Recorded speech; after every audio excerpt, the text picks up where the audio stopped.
Welcome back to the Cover 3 podcast here on CBS Sports. That's Tom Fornelli. That's Danny Cannell. That's Bud Elliott. I'm Chip Patterson coming to you live at youtube.com/cover3 and all across the 24/7 Sports Facebook network.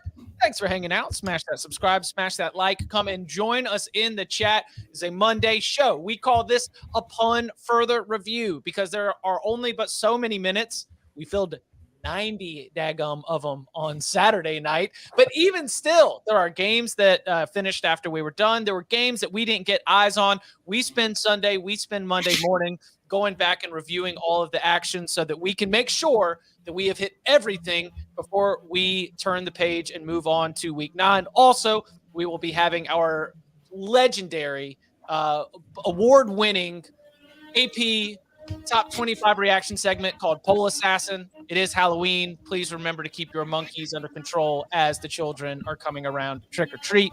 But we begin with some coaching change news. And it was not coaching change news that required those sirens to be in your feed, but it was a topic that I think that we should address because after a 1-7 start to the season, after a 0-4 showing in Conference USA play, as a 2-touchdown favorite at home on homecoming weekend, Charlotte 49ers just get blown out, honestly, by FIU, and Charlotte has decided to move on from Will Healy.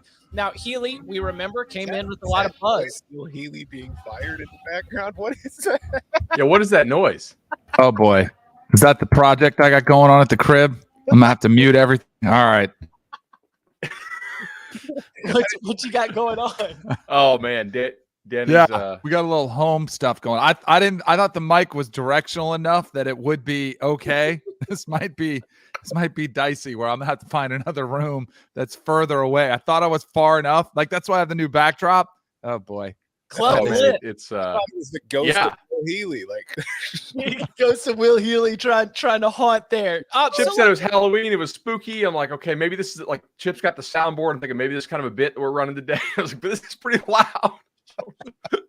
Oh man, I'm just glad that like my cleaning lady is not the one who's being the loudest on the show anymore. It's just quality.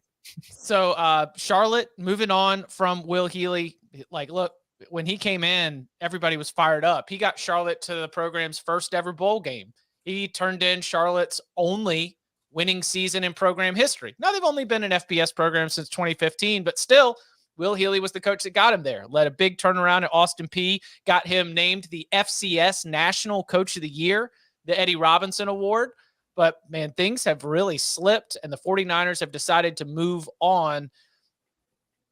We sometimes have the discussion of, like, how did this happen? Did you see this coming? I don't know what kind of pulse you guys have on the Charlotte football job and whether this was a job that was going to come open, but what was the overall reaction to, this firing at this time of the year? And, what kind of job is that taking over the 49ers football program? I only have a couple thoughts here.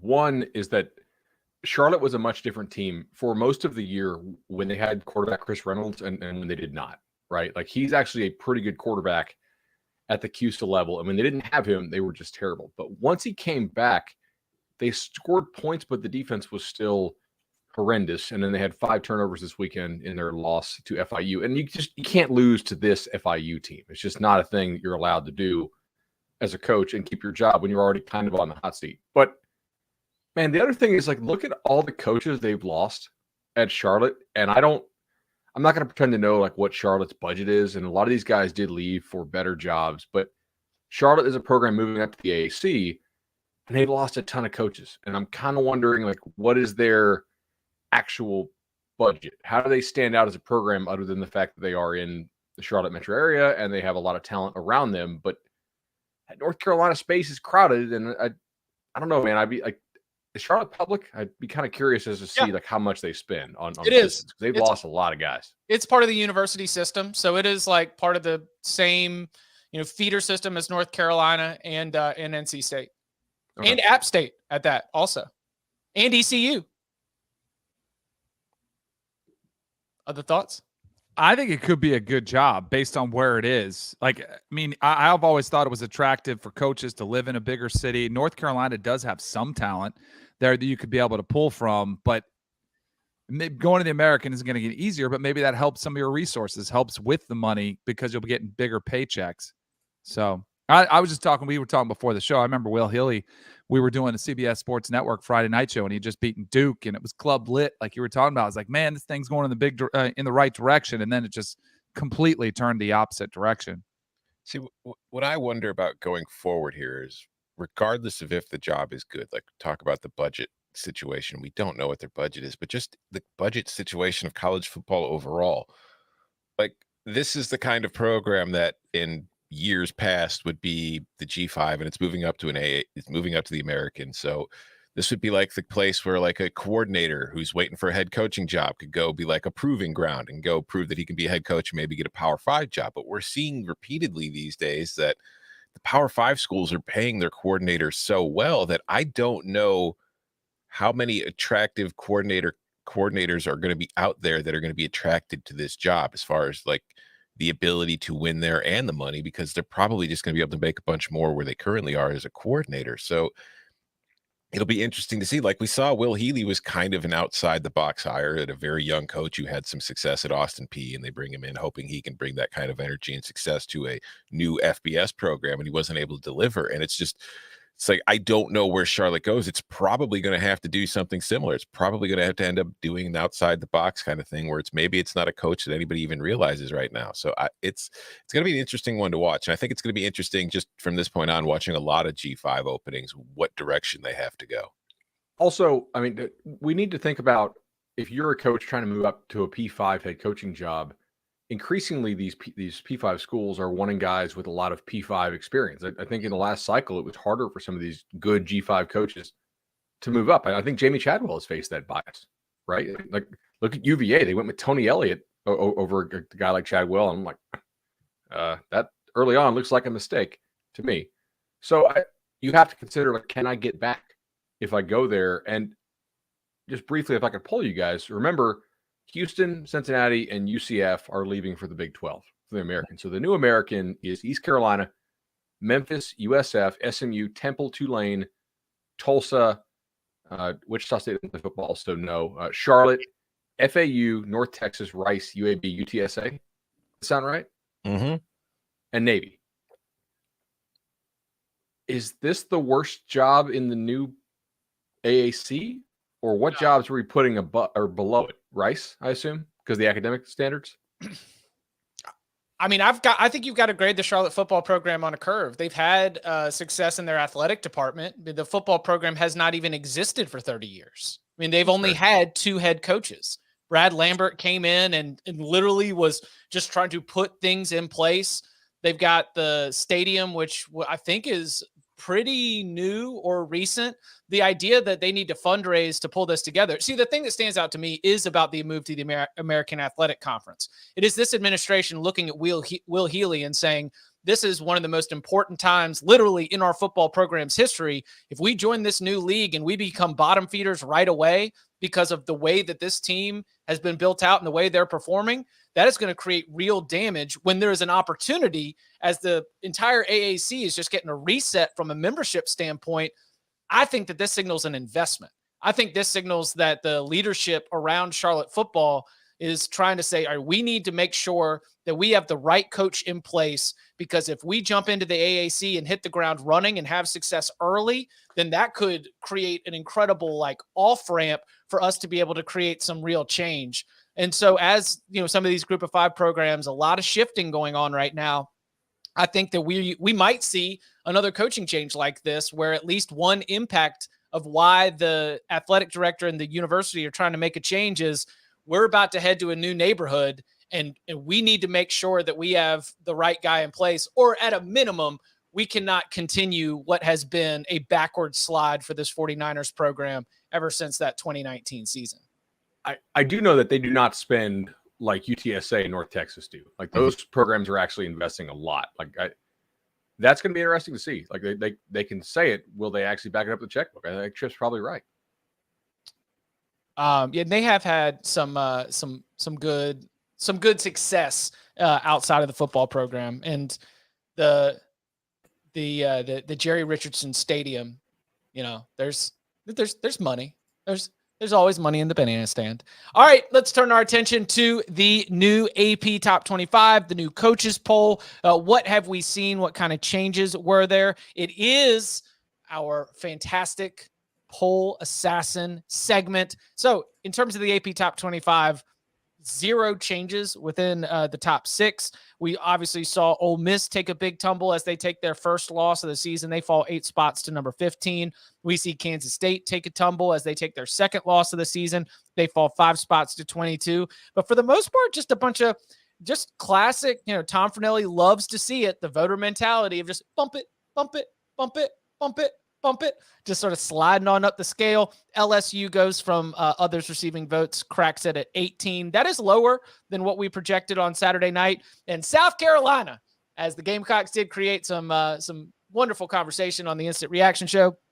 Yes, they land in the top 25 at number 25, now 5-2 after a win at Texas A&M. What stands out on the new either AP Top 25 or Coaches Poll? I would like to start out by saying that on Saturday night's show, I speculated that UCLA and Syracuse would fall further from where they were than Ole Miss was because of Ole Miss being an SEC team. And I'm happy to report that that is not what happened. UCLA fell 3 spots, Syracuse fell 2 spots, and Ole Miss fell 8 spots. So at least there was, you know, to me, I want to, you know, we've been dunking on these guys for the season. I'd like to, you know, good job.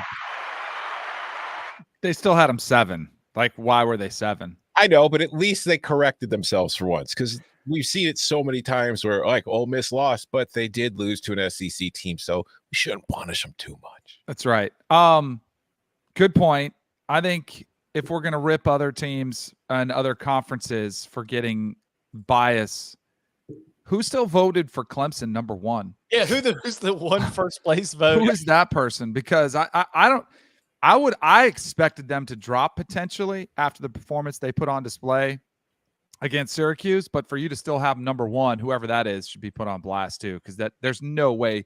I don't care, resume, whatever it is, you just cannot, you can't make a case for that. That is Pac-12 savant who knows everything going on in the conference of the San Jose Mercury News, John Wilner. John? Yeah. They had Clemson at 1, Tennessee at 2, Georgia at 3, Ohio State 4, Michigan 5, Alabama, TCU, Oregon, Wake, and Oklahoma State to round out his top 10. I will say this. I didn't get to chime in on the DJ Cade Klubnik quarterback issue. Mm-hmm. I'll save it. I'll save it for upon further review. Okay. Sorry. Well, go ahead. No, go ahead, Tom. Let's go shout out one more voter. Okay. I failed to mention this last week, although it was the same case last week, but I thought, okay, well, maybe it was an accident. We'll see a correction this week. I'm going to read the ballot of the South Bend Tribune's Mike Biradino, and I just want to see if you guys notice anything here. Number 1, Ohio State. Okay. Number 2, Georgia.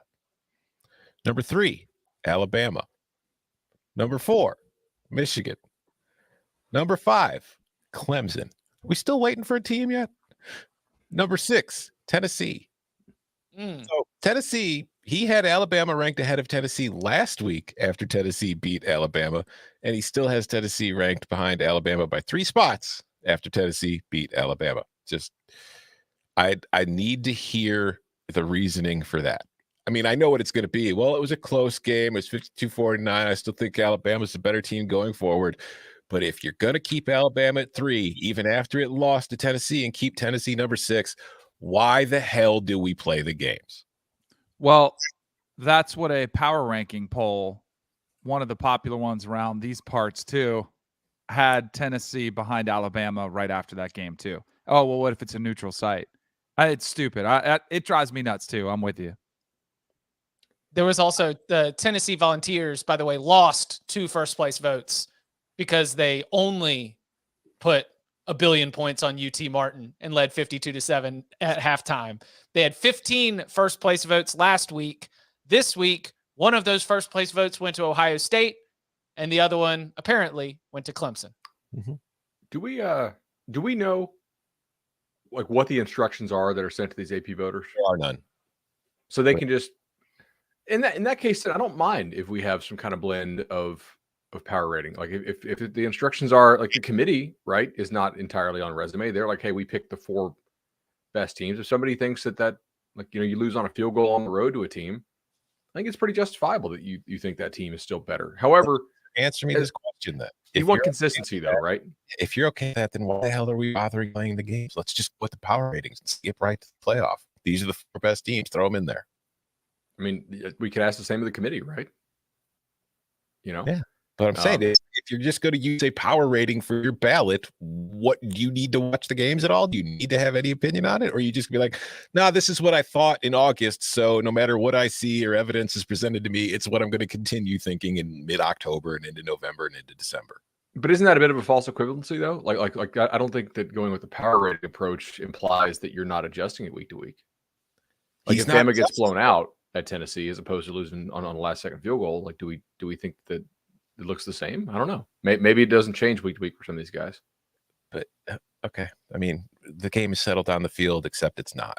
That's just a great approach. And I would say if it's a week 2 win and we're in week 10, I could buy into it a little bit more. But there were a lot of power rankings who the day after came out after Tennessee beat Bama said, well, if they played again on neutral site, that to me diminishes why we're playing the games on the field. And also, yeah, but they're achieving different things. If it's a resume ranking, then you would have Tennessee over it. If it's a power rating and you have Tennessee over Alabama, I think you're probably wrong. My power rating still had Alabama over Tennessee. Like, I don't know that I would vote that way, but it just depends on if you're trying to evaluate it for resume or who you think are actually the best teams. If they play tomorrow, I'm taking Bama neutral site. What annoys me about it, though, is I have a power rating that I use. I also have a rating that is just reactionary, which is not my opinion. And then when I do my ballot, I do it based on my opinion. If I'm being asked to vote in something, it should be my thought. Not the computer's thought. No. So basically, have some pride, all right? Use your brain. That's what we're saying. If you want to use the power rating, that's cool, but you're just letting the machines take over. You're just advancing us to the apocalypse. Do something that you can actually defend. Have an opinion that you can defend and present reasons for. If you're just going off a power rating, it's like a get out of jail free card. It's like, well, that's what my rating says. It's like it's a cop out to me. All right. The only real egregious ranking to me this week, and I understand South Carolina where they're at. I think they're probably going to rise into the top 15, maybe the top 10 if we get through chaos because that's ridiculous. They have Vandy and Missouri coming up. Why not? Right? They're SEC and they could rise up more, although this week a little bit less SEC poll bias, as Tom pointed out. Kentucky, though, is the only team ranked inside the top 20 that does not have even a top 25 strength of record if you go by like ESPN strength of record metric, right? They're 30th. They have a win over a Florida team that may or may not make a bowl. Youngstown State, Ohio, Mississippi State's a good win. I think is it? Yeah, I do. I mean, I understand that they are a 5-3 team that I think is like generally a pretty good team. Right? Mississippi State lost by 3 scores to LSU. They beat Memphis, which like everybody's been blowing Memphis out. Arizona, which is I'm like Arkansas without their starting quarterback. Kentucky, it's like beating Duke in the ACC. Then, do you consider that a big win for anybody? I mean, Miami fans might have. Yeah, done it. I've got a list of teams that would have loved if they could have done it. You know. So, does anybody consider Texas a top 20 team? Aren't they like top 10 or top something in the power rankings still? Yeah, but they got 2 top 20 votes this week in the ballot. One of them, as long as you're consistent, though. Like if you are, if your ballot every week to week, you say, "Hey, I am a power ratings guy." Cool. I don't like it when these guys like, "Well, the resume one week and then the next week it's who I think would win." Just stay consistent. Mike Biradino's got him at 17. Same person who still has Alabama ahead of Tennessee, and then our good friend Don Williams has him at 20. We discussed Don. All right, so I think that this is where I land on it. Personally, Don is consistent. Personally, I putting in the same ballot every week. I am not impressed by the idea that you are just letting the computer make all the decisions for you, but that is my opinion. And with 64 different voters, if a few of them want to stray from opinion and using their brain and only use the power rating, that's fine. It's because in terms of overall impact out of 64 voters, for the most part, unless you're doing crazy outlier stuff, which a good power rating shouldn't provide too many crazy outlier situations, as you mentioned, Bud, then I think I'm okay with it within the AP. But my personal thought on it is that it's not that impressive. I mean, I hate to harp on this again, but power ratings, they're predictive, correct? Yes. Do any of them have a 100% predictive rating? Are they right all the time? No. So then don't rely on them as if they are. They're just predictive measures. They're more accurate Nostradamus. That's always been my problem with it too. That's the only reason I use resume based is because that's what we've seen actually play out. If you want to use power rankings using on your picks every week, like that should be where you use the power rankings. Who do you think is going to win each weekend? So we use those on Thursday on locks. Don't use them after what we just saw on the field transpired. I have a little bit of an issue with the idea that power ratings are just purely computer based and that these guys aren't taking and like watching the games, factoring in their subjective evaluations into their power ratings. I make mine every week. I know I with the numbers, and then like we make subjective adjustments. Like the going off, like you can have a power rating that is just as subjective and based on what you saw play out as somebody who's not using any power rating.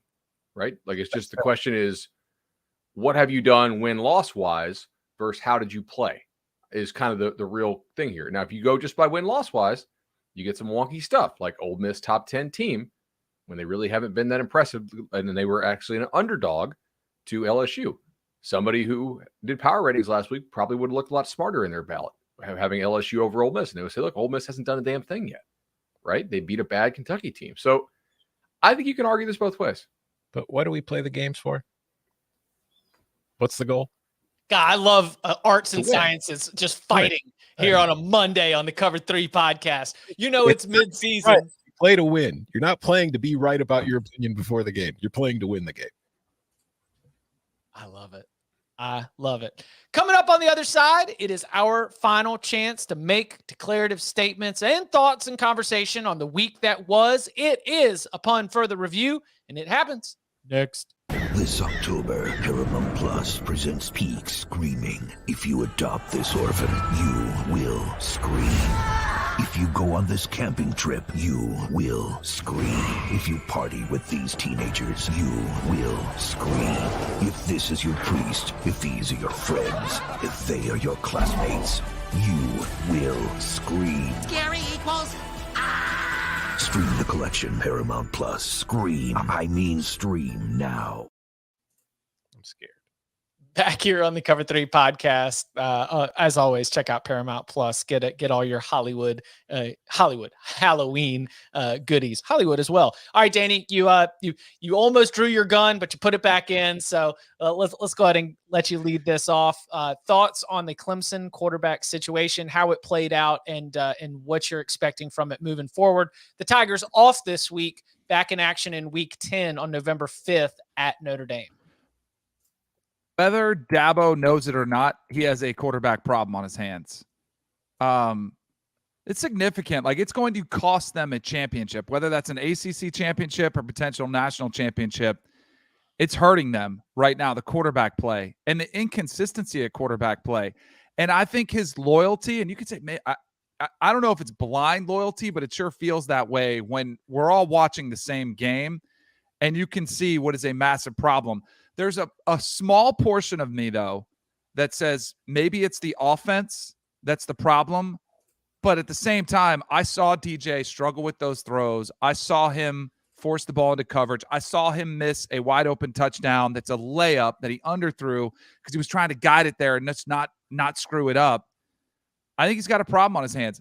I also think he has the best culture in college football, because to hear both players after the game speak to the media and say the exact same thing, and DJ's like, shout out to Cade for getting it done. What a great job he did. And then for Cade Klubnik to come over and say, first thing out of his mouth, this is DJ's team, which is exactly what Dabo said after. That's pretty impressive. All that is great. but they have a quarterback problem on their hands. I just don't know if they know it yet because it is holding them back. And it held them back last year. It's why they weren't very good from their standard, but I think it's an issue. And I think he's got to resolve it. And I almost think they would have been better served to compete in practice and leave it open. I know he doesn't want a distraction on a bye week, but I don't think DJ is the guy. I really don't. See, I mean, I'm really going to disagree here. I actually think that DJ had played very well for most of the year. I thought he played really well against Georgia Tech, and they just had 5 drops, right? If I was going to list the problems out for this Clemson offense, Wide it's probably receiver. number 1, wide receiver. They don't have dudes there like they used to have. Probably number 2, offensive coaching. About a month ago, we went over the idea that they don't have enough guys who have experience at the college level on that staff and experience outside that system to bring some other ideas, right? If you look at how that system is translating right now at Virginia and how it was working at USF before they brought in Travis Trickett, the results from that Clemson system, if you don't have a Trevor Watson, is kind of sketchy. And to be honest, like, he had a bad game. It was like something was really off, but that is not consistent with how he's been playing in other games. He was leading the nation in big time throw to turnover worthy pass ratio on PFF, like number 1 in the country. So it's not like he's been putting the ball at risk all year. Like, he balled out against Wake, and they had to have every single one of those throws to win that game when they had basically their entire secondary out. Now, look, if he continues to play like he played against Syracuse, it's a major issue. But I didn't put that on my locks card. I definitely had some Clemson, and I would, like, having watched that game play out, I would bet Clemson again and lay the 13. They were definitely the better team. They just had 4 turnovers. Klubnik was 2 of 4 for 19 yards. It's not like he played well. Yeah, I'm with Bud on this one. I thought DJ's been playing really well all year. He just had a bad day. And that's the other thing, too, like what you said at the end there. If, like, Club Nick had been, Club Lit, I feel like you might have more of a kind of a basis for doing it. But Klubnik came in, and I didn't really think Clemson's offense got any better in the game. I think they just stopped, Syracuse just stopped scoring. The defense kept them in, and they won the game. Will Shipley rips off a 50-yard touchdown run, and they just decide, all right, we're just going to hold the ball, and we're just going to run it, and we're just going to lean on Syracuse's defense, which is getting exhausted because Garrett Schrader can't get a first down. I mean, look, great way to squeeze the air out of the game and try to win it, but Syracuse was in plus territory trying to go get a game-winning score at the very end. Defense came up big with an interception. Sorry, Dan. I would take Clemson every time with Bud. Shout out to Paul, who beat me in the lock fight. Congrats. But I would still take Clemson too. The 14-point swing, that was Clemson going in to score. DJ coughs it up. It's scoop. That's a big turnaround. That kind of, and then the more you keep a team like Syracuse in the game, they're going to feel their confidence grows. But then you can tell that Clemson started to squeeze it a little bit tighter. I'll put it this way. I don't think they win a championship with DJ. Definitely not. Agreed. But I don't know if they can with Cade. I totally agree with what you guys are saying. It's not like he blew you away. He made a nice play on the 2-point conversion, but we saw DJ make really nice 2-point conversions against Wake Forest too. I just feel like DJ does not strike fear in you the way that the other quarterbacks on top level teams, championship level teams do. And I think that's a problem for him. Shout out to Felder, by the way. I don't know if you guys read the Felder Bulletin, North Carolina guy.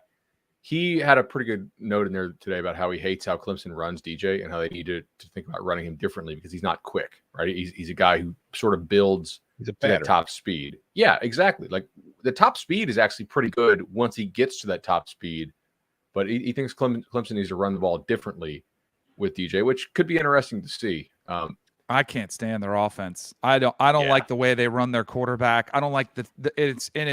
Is it in slow motion? Yes. It feels like nothing moves very quickly with the way they handle their business. Do you want that Cade quote, by the way? Sure. All right, let's see. Hey, what did DJ say to you in the locker room after the game? He just came up to me first of all, and he told me he was so proud of me, just proud of me for playing my game.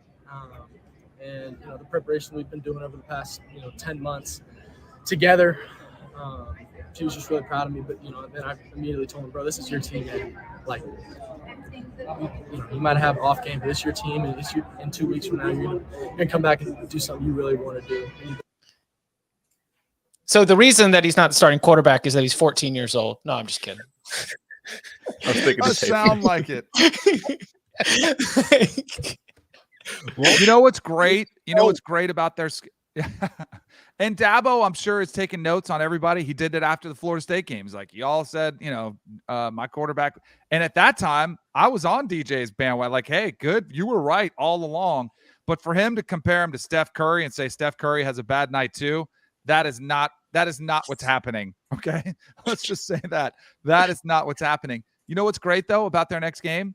Because I may or may not have gotten into it with Joel Klatt a little bit about, he took some shots at Clemson, and I was taking, say, hey, I think they'd be undefeated versus Ohio State or Michigan schedule 2. They got a common opponent in Notre Dame, like put up more points than Ohio State did. And then you could say, you could silence everybody, Dabo.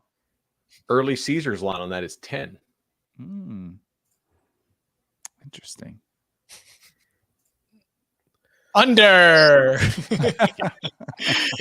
All right. So, Bud, you had mentioned that you want to turn a spotlight. Do you want to talk Notre Dame? So do you want to stay right there? Because I know that you said you've got some notes on that. And honestly, I did not get a lot of Notre Dame UNLV in my life on Saturday. So if you've got some thoughts on it, I'd love to hear it. The main thing here is like Notre Dame actually moved the ball, but you would think because of how bad UNLV's run defense has been that they could punch it in, and they just didn't score touchdowns in the red zone, which is sort of concerning. They didn't turn the ball over a ton. They had 2, which kind of like golf clappy for this Notre Dame offense. But I don't know, man. It's just they don't look like they have difference makers on the outside. This is something that we got tagged with. Was it a 2-star or a 3-star review, Tom? Remember that? 3-star, I believe. Think they're missing Avery, maybe? I don't know. Well, he wasn't even a starter, so. Oh, well, yeah, that's fair. Receivers on the day, 8 catches for offensive line and defensive line in the country. I mean, we're clowns. I think their inability to score in the red zone when you don't hit explosive plays to start is a concerning trend. That's kind of my number one takeaway there. Notre Dame is left to basically just be playing spoiler to other teams that have greater aspirations than what they do. Currently sitting at 4-3. You do have the kind of winnable games with Navy and Boston College, both at home, where I would think that those are going to be the opportunities to at least have Marcus Freeman guiding this program into the postseason. But they are in the Dome at Syracuse this weekend. Then Clemson, then USC in the regular season finale. Do you think that Notre Dame is going to be able to play spoiler for one of those 3? Obviously, Syracuse's hopes and dreams a little bit different now that they've got the loss to Clemson, but certainly a massive game for Dino Babers and the Orange with the Fighting Irish in town, no matter what kind of season they're having. I think they can play spoiler against Syracuse simply because I don't know how many points are going to be scored in that game. So, it's going to be a defensive struggle that's close that they can win, but I don't really trust them to beat a good team at all. Syracuse is interesting. We did talk going into the Locks pod about how poor their run defense had been, and Clemson went for 293 on them. But Syracuse confuses passers a lot. Like we saw them do it to Hayden O'Connell. We've seen them do it a lot this year. Like Tony White's defense is really well coached. They're good at corner. We'll see if Garrett Williams gets back for them. Not that it really matters sometimes when you're playing these Notre Dame receivers. I would anticipate in that game that the Irish really try to tone down exactly how much Drew Pine has to read and think about stuff before the snap, and they just try to mash them because there have been some teams that have just been able to push around Syracuse. They haven't all won, obviously, only Clemson has, but it was a concern going in, and Clemson ran for take out the sacks 315. That's a lot. Tom, where would you like to turn your attention to upon further review? Well, this isn't where I was planning to start, but I don't think you're going to bring it up, so I'll bring it up upon further review. I would just like to go back to our SEC West win total show on August 8th, 2022, when we were discussing what we thought would become of the Texas A&M Aggies. And a certain host of this show named Chip Patterson said, and I quote, "I think Texas A&M is going to lose at South Carolina." I then took that quote, threw it on Twitter, and tagged Texags just to sick all the Aggie fans on Chip. And now here we are. A few months later, Texas A&M lost to South Carolina. So, Chip, kudos. Thank you. Thank you. I will say that I did not expect that the Aggies would be on a 3-game losing streak after that result that I predicted. I kind of thought that, it was a tender spot in the hangover from the Alabama game. And with South Carolina playing at home and with South Carolina being a feisty team that, like Texas A&M, probably, wasn't going to be scoring a whole lot of points, that they could win a low scoring, defensive leaning battle. I did not expect that we'd be invoking the name Bobby Bonilla when talking about Texas A&M head coach Jimbo Fisher. And I did not expect Texas A&M fans to be so down bad after it happened. But yes, it was a streak snapping victory for the South Carolina Gamecocks against Texas A&M, who had been taking it on the chin. Because after I popped off with it, which all vibes, which has guided me pretty well so far this season in terms of my predictions. That's everyone pointed to numbers. They're like, "Are you kidding me? No way! Texas A&M has owned this rivalry. Jimbo has owned the Gamecocks. Look at the series history." But yeah, I guess that ends up working out. I will say, keeping on the subject for one moment longer, I feel like the worst sign for Texas A&M right now is that when you make fun of the Aggies online, you're not getting a bunch of angry people in your mentions. You're getting mostly kind of sad people in your mentions. And Texas A&M fans have always been very good at being mad in the face of their own team's ineptitudes and follies. But the tide's turning there, so I kind of worry about that situation. Anyways, as for upon further reviewing, I went back and watched Penn State, Minnesota. Best offensive performance of the season by far for Penn State. And it's coming off of 2 terrible offensive performances. They won against Northwestern, but they were terrible in that game. They were terrible last week against Michigan. But this week against Minnesota, man, the offensive line, that's a Minnesota defense that I think is kind of falling apart as the season goes on, at least compared to what it was performing at the level of early in the season. But it was still a very impressive performance from that offensive line. They got the run game going, which helped Sean Clifford in part, and then they were able to get vertical in the passing attack for some explosive plays. Mitchell Tinsley made an incredible one-handed catch. Just going back and watching that one, instead of just having it on a secondary screen while watching other games, I was very impressed by what Penn State did in that game. To go back to the South Carolina thing just real quick, I got some heat on Twitter for saying that, yes, I bet South Carolina. I took them over their win total. I was very happy about the win. However, I was a little bit less impressed with them because I thought they were going to win the game outright and, by more than this because of all the guys that A&M had out. I mean, Spencer Rattler, under 50% passing in this game. South Carolina had 286 yards. And we can say, hey, they lost some possessions because they scored on special teams, which is awesome. I don't know if it's it's not as sustainable in my opinion as some of the South Carolina fans and my mentions seem to think it is, but they're doing a really nice job on special teams this year. They continue to be terrible on offense though. Their offense was worse than what A&M had out there, and A&M had a ton of guys out and their quarterback gets hurt, and A&M still had the better offense in this game. It was remarkable, and that's with 7 false starts and a snap hitting the quarterback in the nuts because the backup center wasn't ready, and it's just not working out there on offense for the Gamecocks, and it may not show up the next 2 weeks, but at some point they may have to score some points to win. They're getting worse quarterback play this year than they did last year. He's got 5 touchdowns, 8 interceptions. Yeah. It's pretty dicey. I mean, he has not been great. It is pretty miraculous. If you had said that before the season, I'd say they're probably 2-5. Beamer's done a great job. Just finding ways to win. There's some value in that. Shout out to Marshawn Lloyd, their running back. I feel like that's he carries so much weight and responsibility. And when they need a play, he is the one who is the most reliable option to go and get it for him. So good on you. And he was even, because I've not dug into this. Excuse me for not deciding to spend some of my Sunday digging into how mad South Carolina fans are at their own play calling and offense. But I did see that Marshawn Lloyd was sticking up for the coaching staff. So apparently South Carolina fans are as upset with the struggles that you mentioned, Bud, in terms of this offense. And they feel like there maybe some changes should be made there as well. I don't know if it would change the results, Might need new personnel, but South Carolina offense not doing so well. I mean, there's some dudes on that team who are going to be like transfer portal bound if they don't start throwing the ball a little better. I guarantee you that. Like there's some guys who think they're NFL players who are going to want more targets elsewhere. Lloyd is for sure an NFL player. I think. I mean, just watching that guy run at that size, that speed combo. He's a sophomore. Don't have it in front of me. Are you trying to think if he's gone next year? Yeah, We're about exactly. to just have like whole offense needs a reboot headed into the 2023 season. We'll keep an eye on that.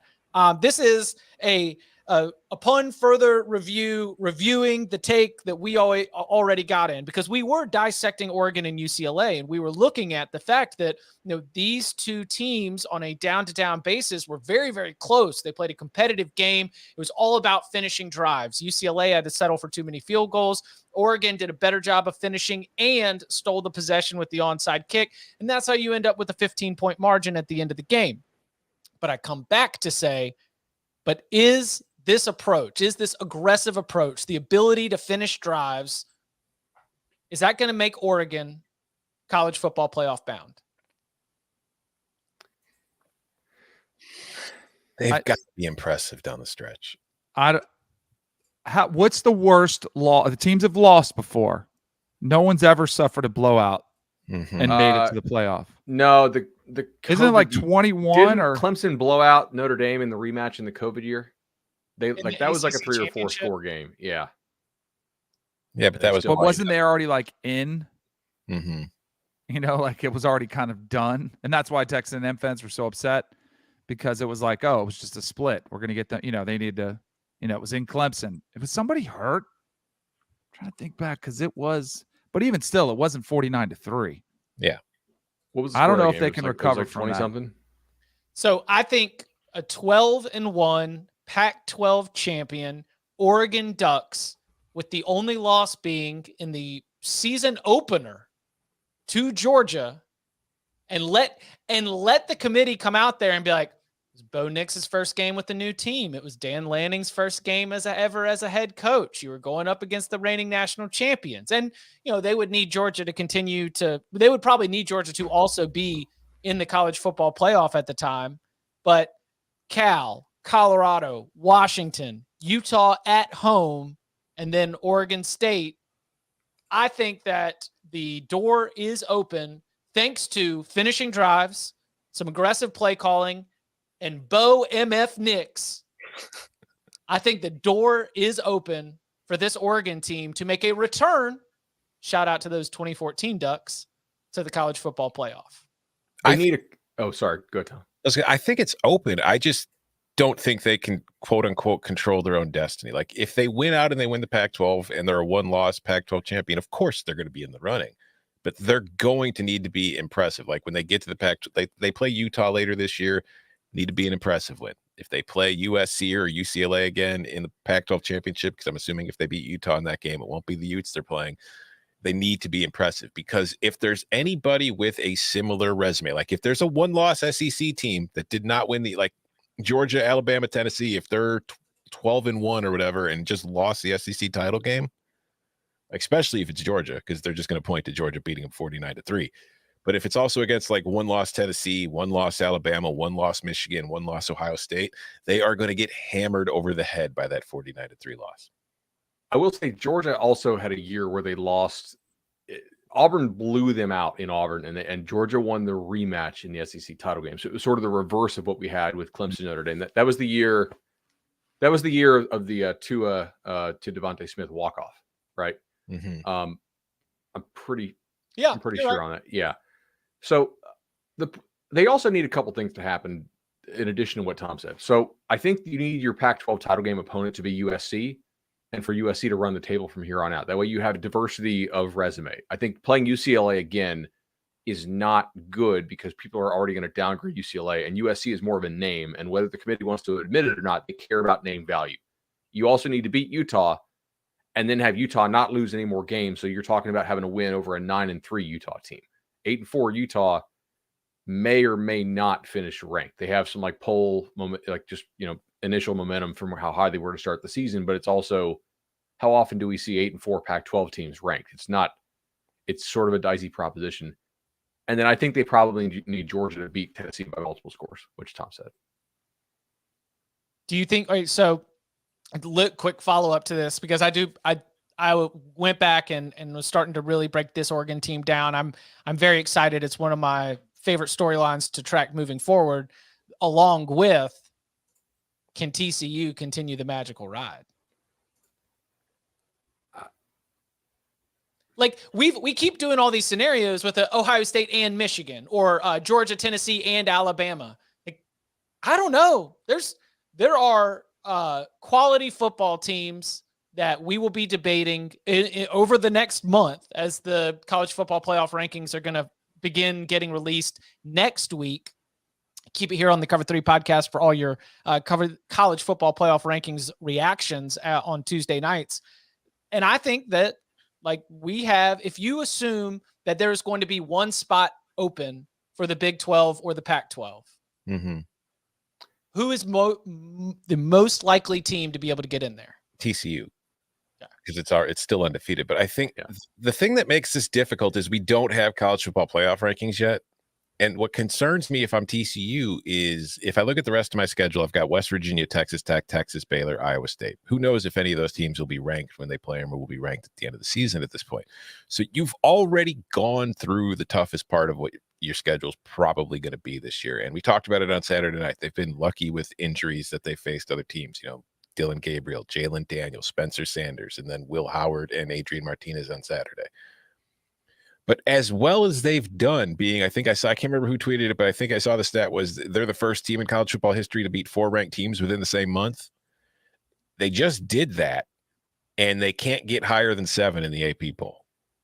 So what are they going to do for the rest of this season to really improve their resume and their standing in the eyes of voters? Now, again, watch other teams lose. Yeah. So they have to win out, and we have to see how the college football playoff views this team. One thing that would concern me with TCU is that the committee historically has a blind spot for giving credit to teams whose resume includes beating a lot of teams that we would classify as sort of that like 20 to 45 range, the upper third of college football, but maybe not ranked, even though we all know that anybody who makes power ratings knows, and even if you just use your eye test, that the difference between like the 15th team and the 40th team on a week-to-week basis is very minimal. But they like drawing these arbitrary lines of top 25, and they give you credit for it, and they give you credit for wins over teams that are bowling. But there is there's a subset that you don't seem to get any credit for, and you can see this historically in how they do their rankings. There's a pretty good chance TCU has a lot of wins over teams that are 7-5, 8-4, maybe 9-3, and if the chips fall poorly for them in the voting and the polls, they could have a lot of wins over that sort of like others receiving votes category, because the Big 12 beats itself up, and they are not going to get credit for not having cupcakes on their schedule. I'm interested, though, in Michigan. Michigan canceled that series with UCLA. Is that going to bite them? Because like if they lose to Ohio State, their best win is Penn State. And like Penn State waxing Minnesota last week certainly helped Michigan's case. But, man, the rest of that schedule is really sketchy. And their resume is not going to stack up if they lose to Ohio State. So it's going to be a real eye test thing. Do we think Michigan is better than Oregon? But they almost need to play Ohio State to like a 24-21, hold that offense in check, tight game, show that they're on the same field in Columbus, because I'm with you. I think it's going to be a problem, especially but here's the thing. They do have the brand on their side, but what they have hurting them is last year's performance in the playoff might actually hurt them. The fact that they didn't look like a champion or a playoff level team, but they're definitely going to get the benefit of the doubt over some of these other teams that don't have the historical brand that Michigan does. Also, like you just said, like they have the brand. What I was just saying with TCU just reeled off 4 straight wins against ranked teams, and it can only get to number 7 in the AP poll. Michigan has beaten 1 ranked team, and it's at number 4, because beating Indiana, Iowa, Maryland, UConn, Hawaii, and Colorado State was just so damn impressive that I can't even imagine, considering that they might be worse than Clemson or Alabama or TCU. But I think if you look at the rest of their schedule, Illinois might be 9-1 by the time they play that game. Illinois might be a top 15 team. So that's going to be a resume boost for them if they can win that game. Then they're going to get Ohio State. And if they win that game or lose it close, and they don't have to play in the Big Ten championship, they are going to be in 11-1 Michigan, whose only loss was a close loss to Ohio State with possibly 2 wins over top 15 teams. And like the brand does matter. It's the preseason bias matters too. Yeah. That's where, the fact that they started high, they're not going to drop them. They should have been like for penalizing them, but if you're going to schedule weak, beat the teams like you did the way Michigan did, and then you won't drop. That's fair. These voters oftentimes, man, like they're just lemmings for the loss column, right? Mm-hmm. If you start a team high, if the team still has a 0 in the loss column, regardless of who they play, they're not going to drop. Like they're not actually. A lot of times they're not actually making subjective evaluations. We could have talked about this in Poll Assassin. But I also think there's another factor to consider here, though, is like TCU's won a bunch of games against ranked teams, but they've been close wins. Like they have not been dominant performances. They've gone to overtime. They've been 1-score games at the end. And while Michigan's played the overall weaker schedule, the only time Michigan broke a sweat was against Maryland. Like it beat Colorado State by 44. It beat Hawaii by 46. It beat UConn by 59. It only beat Iowa by 13, but that was because it kind of just stopped playing at halftime because the game was already in control, and Iowa's 2 touchdowns came in the fourth quarter. It beat Indiana by 21. It beat Penn State by 24. Like they are blowing everybody out, and that's going to have an impact too. And that's why I say Oregon needs to keep blowing people out. And if I'm TCU and I'm getting to the back half of my schedule, which has a much more wiggle room than I think the last month did, I need to start blowing people out. Yeah, let's go. This is run it up season. Yes. Are you in the Big 12? The score always. Are you in the Big 12, Pac-12? Then you want to be in the college football playoff? Well, let's run it up season in college football where margin of victory needs to be big. I don't care how many friends you have on the other sideline. Run it up on their ass and then tell them you're sorry afterwards. God, love running up season. All right, bud. What else do you want to turn our attention to? One thing we talked about in locks, and I would probably bet this again, but with less confidence. I took UAB going to West Kentucky, and they lost. Now, the primary reason they lost is because they fumbled the ball 4 times and I think threw 1 pick. So not a great performance turnover-wise, but we had talked about one of the reasons liking UAB, or at least I did, was because they'd done such a nice job against these wide-open passing offenses. But I want to give some credit to Western Kentucky here because this is a pretty important game for getting to the CUSA title game.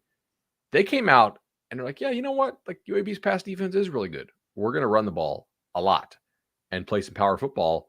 And their top 2 backs, Sanders and Poindexter, they went for 202 on the ground and really kind of controlled the ground game. Like they ran it almost as effectively as UAB did. And like if they rematch tomorrow and look, UAB's quarterback got hurt in the opening quarter and he was killing it to start. I mean, he was 2 of 2 for 63 and a touchdown. The backup, Jacob Zeno, who last seen at Baylor, I think. 3 of 10 for 33 yards. So a little bit less effective there for him, but still credit to Western Kentucky for coming out and running the ball. I thought that was pretty nice. Were you watching live or did you say you watched the? Yeah, I watched it live. Okay, because it was amazing. Shout out to CBS Sports Network's Alex Del Barrio and Dante Whitmer just continually throughout the second half. He's like, and we really expected Western Kentucky to throw it more. Like just it was so very clear that the narrative that we, anybody would expect going into Bowling Green, Kentucky to go and call a Western Kentucky Hilltoppers game based on the way that things had gone since the start of last season was that you would not see such a heavy reliance on the run game. But that was exactly what Western Kentucky did. Speaking of the state of Kentucky, Tom and I both, as we were trying to make sure, see what teams we wanted to spotlight here, we realized we both wanted to talk about the Louisville Cardinals, which, hey, 24-10 win against Pitt. That was a night win, a home win. Tom, was that a good win? No, they looked awful on offense in that game. Hot Cedar Fields has returned. Hot Cedar Fields. Don't let the wind fool you. I mean, do you know what that win got me? That win got me a trip to the pumpkin patch. So I at least need to thank Scott Satterfield yesterday for allowing me to get out to Page Farms out there in Western Wake County. We appreciate it. We got to do the hayride. We got to pick out the pumpkin. You throw them in the corn pit. It's like a ball pit, but just dried out corn kernels. And so you sort of sink to the bottom, almost like quicksand. Listen, When I was a boy, a corn pit was a very different thing. Are you ready? But yes, I did not get eyes on a second of Louisville Pitt on Saturday night, so I had to go back and check that out. The offense did not play well in this game. Keaton Slovis throws 2 interceptions. There is a fumble, scoop and score touchdown for the Cardinals defense. And in a way, I guess you have to give credit to Louisville's defense, a group that I have not really viewed as the strong suit of this team. Izzy Abanaconda, goes and gets his 129 and a score on 28 carries, but you did not let him dominate. The passing game for Pitt was woeful. But again, yes. Malik Cunningham, less than 50%. You threw out Spencer Rattler, less than 50% completion. He got hurt in this one, by the way, Chip. Like, he was in and out of the lineup. Like, I did get eyes on that. Like, he was definitely he's not close to 100% right now. It didn't look normal. So to spin this forward, Louisville's upcoming schedule coming off of that win. They host Wake Forest this weekend. Then they host James Madison. They are at Clemson. They host NC State. They are at Kentucky. There are 5 games remaining. They need to win 2 of them to be bowl eligible. Wake Forest, James Madison, Clemson, NC State, and Kentucky. Is Louisville in the postseason? I'll give them James Madison because that's a team that's kind of fallen off the last couple of weeks. Oh, well, we don't know if James Madison's quarterback is going to play. Yeah. Right? Like he didn't play last week, and that was pretty important against Marshall. Yeah. But they're not beating Wake, I don't think. Do you? No.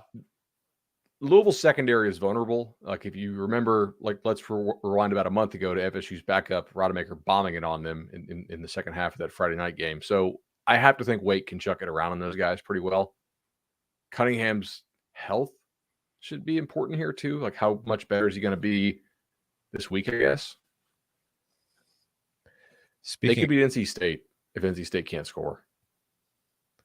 I see. I think they could beat James Madison. I think they could beat NC State. I think they can beat Kentucky. I don't think they're beating Wake. I don't think they're beating Clemson on the road. Not the way they were playing or have been playing. But speaking of Wake, did you see what Dave Clawson said yesterday? What? About the 35-year-olds?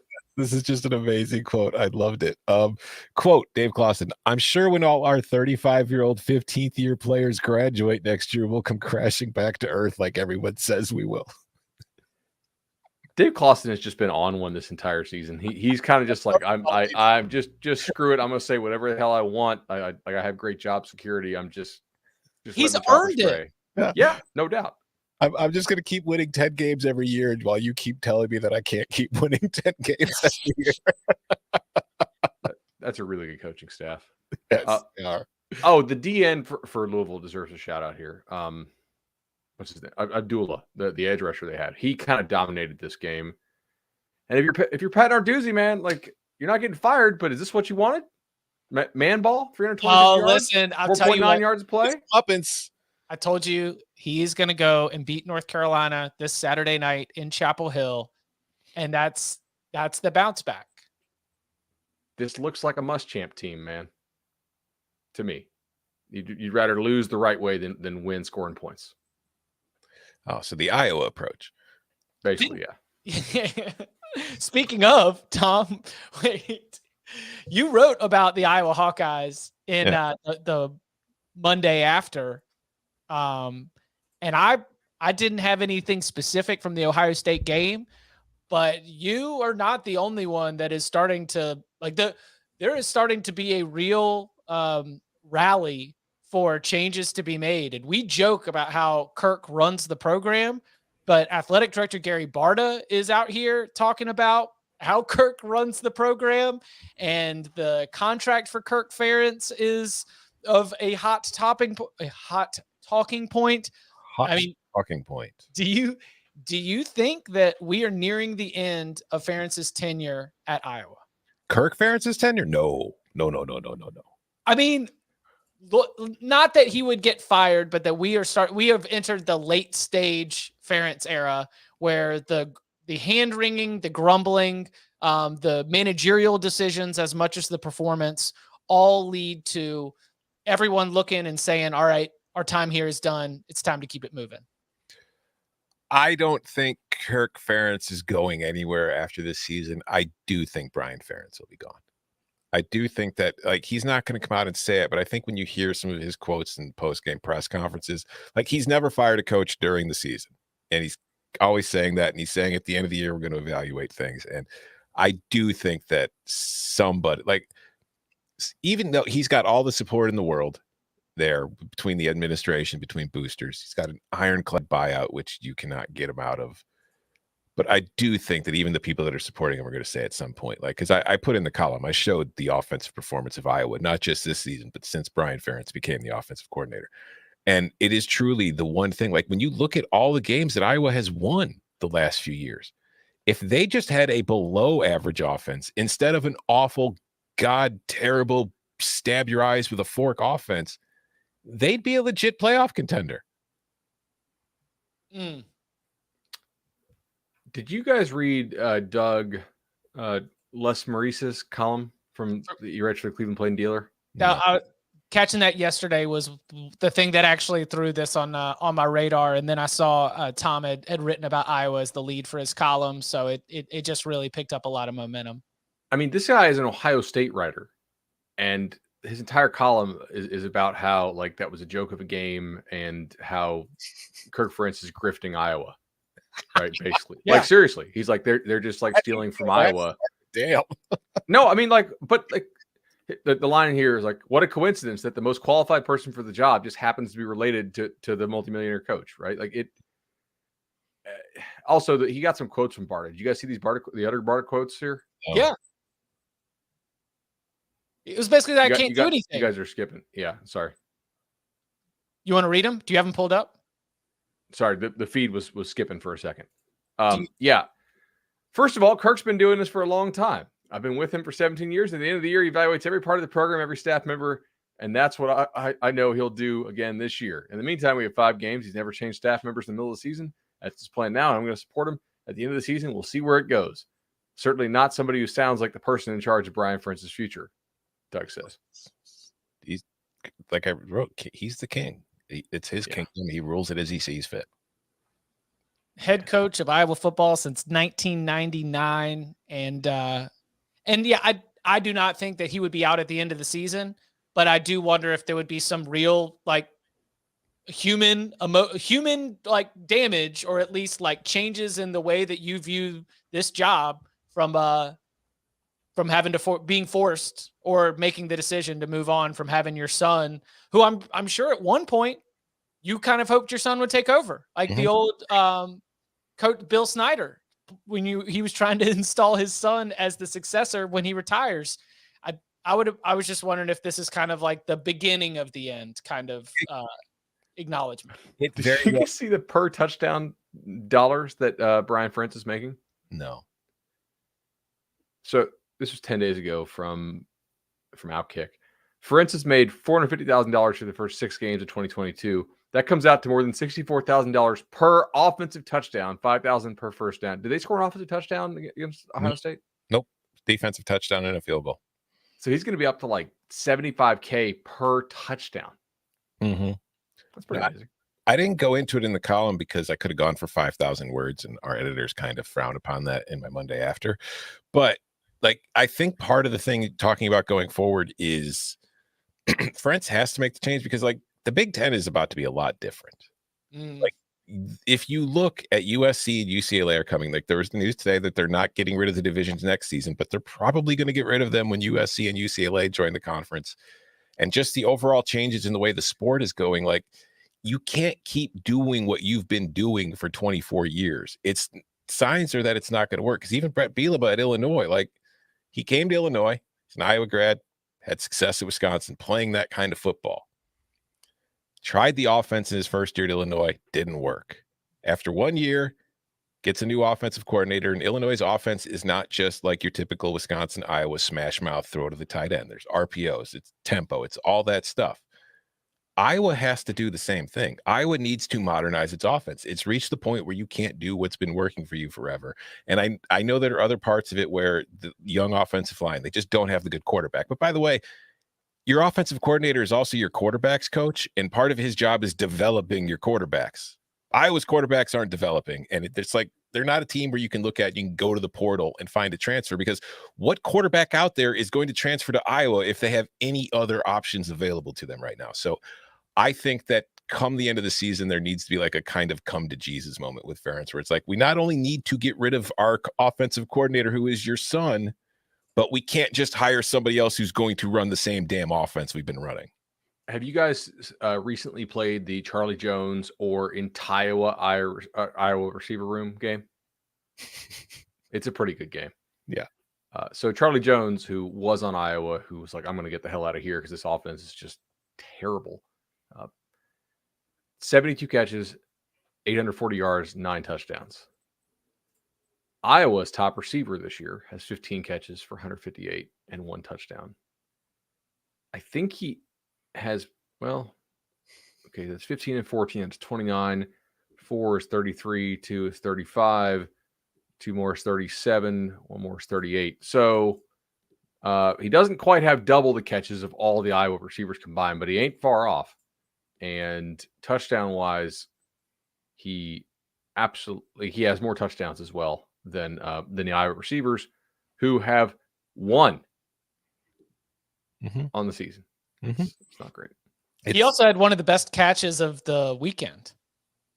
Yes, it is. Listen, it's not hyperbole. This is genuinely one of the worst Big Ten offenses of the modern era. Like, maybe we can go back to the 1900s when they were winning games, 3-2 regularly. But in football, as we know it now, this is one of the worst Big Ten offenses that has ever existed. Ugh. And I've got Tom's column on the brain. Anybody got a palate cleanser before we get out of here? Upon further review, that's going to be a little happier. We already got Oregon, Iowa, Louisville. We got Penn State. Louisville. I had one, but it's not much of a palate cleanser. It's kind of more of the same. Rutgers. Yeah. I went back because I had Indiana on the locks. They jumped out to a 14-0 lead. And that's not why I went, because they blew it. They didn't even cover. But I went back to watch because Rutgers had made the change at offensive coordinator, and Nunzio Campanella was taking over this week. And I just wanted to see if anything was different. They won. But the only real difference was they scored in the red zone. This has been one of the worst red zone offenses all season. Like, they were 5 for 15 against FBS opponents as far as scoring touchdowns in the red zone going into the week. They were 2 for 2 against Indiana. But other than that, they ran the ball nearly 70% of the time. There was no explosive offense. Like, they had, I think, 1 or 2 big runs, and that was it. It was just, I don't think Rutgers' offense is fixed. I'll just leave it at that. Yeah, I think Sean Gleason was probably a pretty decent coach who does not have a lot to work with there. And this was after a bye week. So I think if we were going to see some major changes, we would have probably seen it. They do get some quarterbacks back, which is potentially helpful when it comes to scoring in the red zone. The difference between Rutgers and Iowa is we have expectations for Iowa. Rutgers is like, if you guys play great defense, punt really well, and find a way to get to a bowl game, congrats. Awesome job. I have a positive one here. All right. East Carolina. I was wrong about them. Right? Not necessarily the whole season, but definitely for this game. I had UCF as one of my locks, and got to give credit to Holton Ahlers, man. Like, he had looked not that great for a couple of weeks, I thought, or at least the competition was sketchy. He came out there and shredded UCF. 30 of 36 for 311, 1 touchdown, didn't put the ball at risk. And that was kind of the difference in the game. I mean, they won by 3 touchdowns. Yardage-wise, pretty even. Yards per play, pretty even. But he protected the football, and UCF had 4 turnovers, 3 of them, I think, in the red zone or kind of in the scoring area. And Ahlers just, they never got him off schedule, man. Just dominated. It was really impressive. Friday night, ECU packing up the ship, going to Provo. That game's a problem for BYU, I think. That defense is bad. Like, I don't know if you guys saw this, but Brewer was not back for Liberty, and Liberty just absolutely destroyed these guys. I mean, they went for 547. BYU had 258. There were 17 players who couldn't go for Liberty. Yeah. Participation chart had a lot of absences. BYU is reeling right now. They're like a boxer that can't get to the corner, man. And I mean, Bennett has been terrible this year. Bennett's the third string quarterback for Liberty because Brewer's out and the other kid they signed, Caden Salter's out, I think, for the year, right? Like he's out for a while. So this is their third stringer. In recent weeks, this kid has not been good at all. And he went 24 of 29 for 247, which is like almost 10 yards per attempt, and 2 tutties, only 1 pick, which is a marked improvement over prior weeks. I continue to think Jaren Hall's hurt. I've said that really since the end of that Utah State game. That he had like 1 half against Notre Dame where he actually looked okay, but 16 of 34 for $187, and they're running the ball for 71. Like that might be a dead team walking here, guys.